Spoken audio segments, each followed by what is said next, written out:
be instances when somebody will call 911 reporting a kidnapping. Many times those calls do in fact come in even during some form of federal raid. So the presence of ICE doesn't mean that our responsibility to keep people safe stops. I'm moving in. It means that we have to be there to protect people, to protect property, and to save lives. That job doesn't get thrown in the garbage simply because the actions of The the suspect federal was taken to government the happen to be hospital in garbage critical themselves. but stable condition. Please.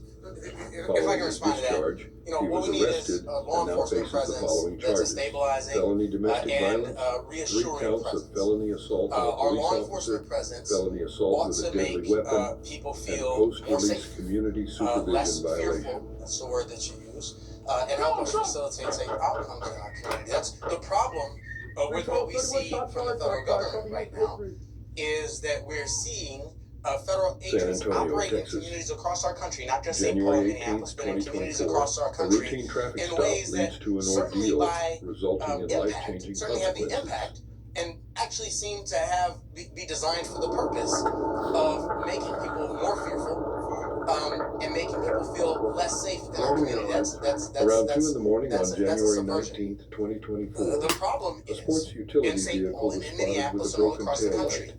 The is that driver, we see 42-year-old agents Jervin showing Harper, up.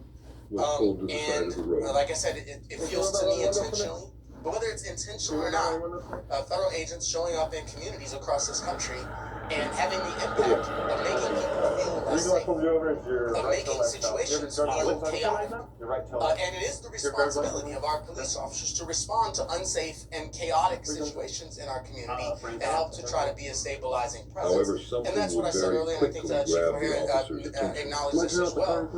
And the truth is, you can interrupt me if you like, I don't even actually like the phrase crowd control. Because our goal has to be what I said at the beginning, to be a stabilizing presence, to be a reassuring presence, and as you've heard many people say today, to facilitate, not control the crowd, but to facilitate the crowd's ability to safely express their First Amendment rights. Now, one of the key things to that is we have people across this metro area who've been trained as peaceful interveners, people who've been trained as witnesses, as people who've been trained to be able to help be organizers. And when we show up to those protests, it's our responsibility to help enforce and follow the norms that help to keep that a peaceful protest, so that we can do our part as well to help be a stabilizing influence. And that's sort of what I was talking about when I said,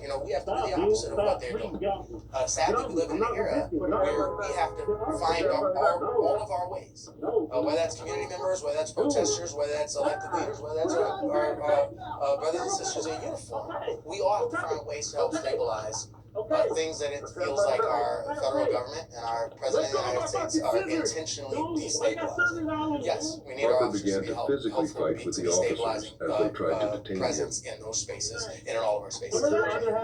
I think many are just disturbed, that it's come to the point of,